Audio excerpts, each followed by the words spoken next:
বুক ফাটা আর্তনাদ আর কান্না ভেজা চোখে নিজের পরিবারের কাছে ফিরে আসার আকুল আবেদন সৌদি প্রবাসী মিলনের।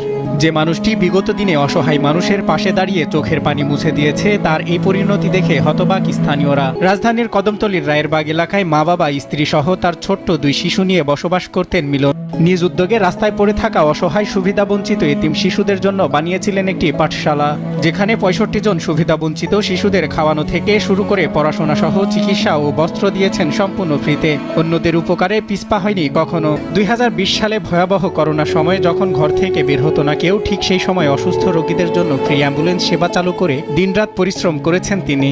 গেল 5 আগস্টের পর ফেনীতে ভয়াবহ বন্যা কবলিত এলাকার মানুষদের উদ্ধার করতে মানুষের দ্বারে দ্বারে হাত পেতে কয়েকজনকে সঙ্গে নিয়ে এলাকায় টাকা উঠিয়ে তাদের উদ্ধার করে থাকা ও খাওয়ার ব্যবস্থা করেছিলেন মিলন। তার অভিযোগ, ফেনীতে বন্যা কবলিতদের সাহায্যে যাওয়ার আগে গ্রামবাসীর কাছে থেকে তোলা টাকা থেকে চাঁদা দাবি করেছিল একই এলাকার আওয়ামী লীগ সমর্থিত M.A. কাশেম ওরফে ব্যাংকার কাশেম, ডক্টর বাবু ও মুজিবর সহ কয়েকজন। তাদের চাঁদা দিতে রাজি না হলে মিলনের ওপর অতর্কিত হামলা চালায় তারা। পরে মিলনকে মামলা দেওয়ার ভয়ভীতি দেখালে ও দিনের পর দিন প্রাণনাশের হুমকি দিতে থাকলে এক পর্যায়ে তার পরিবার ও নিজের প্রাণ বাঁচাতে সৌদিতে যেতে বাধ্য হয়। সেখানে গিয়ে কাজ না পাওয়ায় এখন মানবেতর দিন কাটছে তার। সেখানে হঠাৎ অসুস্থ হয়ে পড়ায় কাছের টাকাও শেষ। অপরদিকে সেখানে কাজ না থাকায় খেয়ে না খেয়ে কোনো রকম দিন পার করতে হচ্ছে তাকে। তবে প্রশাসনের সহায়তা পেলে সব ঝামেলা কাটিয়ে দেশে ফিরে আবার মানুষের পাশে দাঁড়াতে চায় মিলন।